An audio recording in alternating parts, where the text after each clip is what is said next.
At the Sports History Network, we're proud to introduce you to a new sponsor for our podcasts.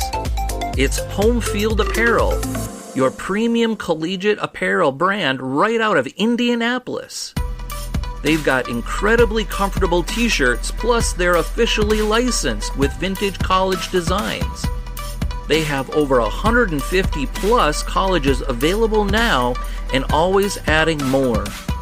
Homefield digs through the archives and history of your school to find unique logos, mascots, and moments to make thoughtful designs for your school.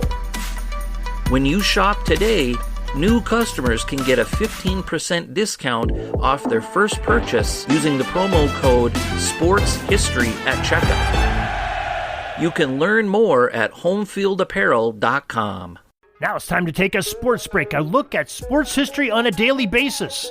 Hello, my friends in sports history. This is Darren Hayes of the Sports Jersey Dispatch podcast. Welcome once again to your sports break for the September 8th as we talk about some of the greatest athletes and events in sports history that occurred on this date along with their uniform numbers. But before we get there, let's make sure that if you like this podcast, please subscribe to or follow on your favorite podcast provider. Tell your friends about it. And by all means, please share our email sign up, where you can get a free newsletter each and every day into your email inbox about 6:30 a.m. Eastern, telling you everything that's going on from the Pigpen and all the associated websites and podcasts with it. Let's get to your uniform numbers for the September 8th. They're 19, 27, 1, 21, 31, uniform number 44, 14, 5, jersey 12, and 45. Now let's hit the rewind button on the timeline and go back to September 8th, 1939, and the Cleveland Indians pitcher, Bob Feller, wearing number 19, at the age of just 20 years old, became the youngest pitcher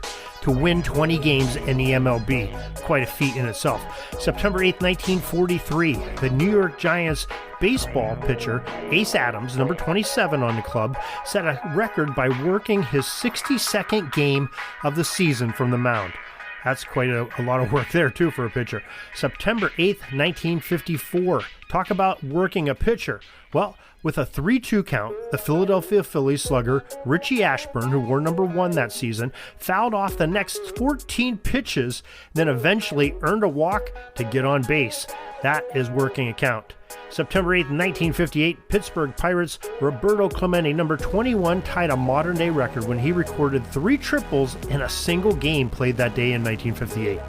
And September 8, 1963, the Milwaukee Braves' future Baseball Hall of Fame pitcher, Warren Spahn, who wore number 21, ended up tying Christy Mathewson, another legendary hurler off the mound, with 13 seasons of at least 20 wins in each. September 8, 1965, this man knows how to play the field. The very talented Kansas City Athletics' Bert Campaneris, number 19, veteran of many years, showed off his versatility when he played all 9 positions on the team in just one game. That is talent. September 8, 1972, the Chicago Cubs pitcher Ferguson Jenkins, number 31 on his back, won his 20th game for the 6th straight season. Ironically, 8 years to the day in 1980, that Commissioner Bowie Kuhn would be suspending Jenkins indefinitely due to a drug arrest. Hopefully he got that cleaned up. September 8, 1973, Hank Aaron, number 44, set a record of the most home runs in one single league with 709 set on that day in 73. And September 8, 1985, Pete Rose, number 14, ended up tying Ty Cobb's record with 4,191 hits to his credit in his career. September 8, 1989, George Brett, number 5, another great hitter, reached a career milestone when he achieved his 2,500th hit. September 8, 1991, we're going to go to the world of the NFL, and the Buffalo Bills quarterback Jim Kelly, number 12, passed for 6 touchdowns in a game against the Pittsburgh Steelers as the Bills won 52-34. That one breaks my heart a little bit, but Jim Kelly, a Pittsburgh guy that did some good things. September 8, 1992, Danny Tartabull, number 45, had 9 runs batted in as the Yankees beat the Orioles 16-4 on that game. And September 8, 1993, the Houston Astros' Darryl Kyle, number 57, threw a 3rd no-hitter of the season in the Astros' 7-1 victory over the New York Mets.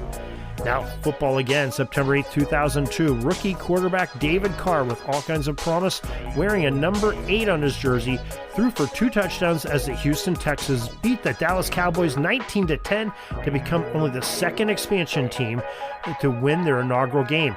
The other one? Well, the Minnesota Vikings did it in 1961, winning their first game in the NFL. Well, that's what we have for your sports break for today, for this September 8th. Glad you could join us for a little bit of history during your day. Remember, in the meantime, till tomorrow when we have some more of your sports break, you can go to sportshistorynetwork.com, pigskindispatch.com, or jerseydispatch.com for all the greatest sports history that you could look for. So till tomorrow, everybody, have a great sports history day. Sorry, but my pitching coach just called timeout and he's coming out to the mound. I think I'm going to get yanked for a reliever. We'll see you back tomorrow for some more great sports history on Sports Jersey Dispatch Podcast. We invite you to check out our websites, jerseydispatch.com and pigskindispatch.com. Not only see the daily sports history, but to experience the preservation of great events and people that play the games. Find us on Pigskin Dispatch. It's also on social media outlets of Facebook, Twitter, Instagram, and don't forget the Pigskin Dispatch YouTube channel. Get all your daily sports history. Pigskin Dispatch is happy to be associated with the Sports History Network, the sports headquarters of yesteryear, found at sportshistorynetwork.com. This podcast is part of the Sports History Network, your headquarters for the yesteryear of your favorite sport. You can learn more at sportshistorynetwork.com.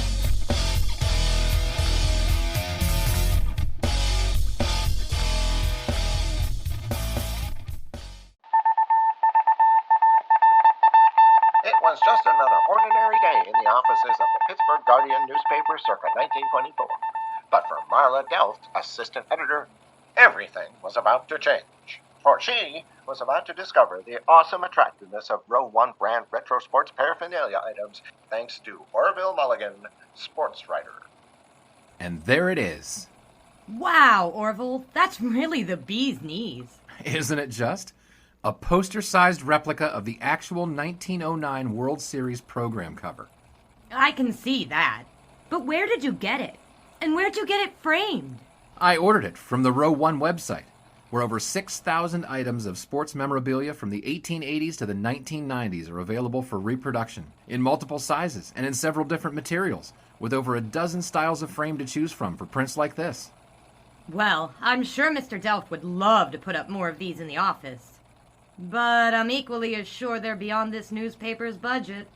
Not at all, my dear Marla. See for yourself. Go to sportshistorynetwork.com/row1. sportshistorynetwork.com/row1.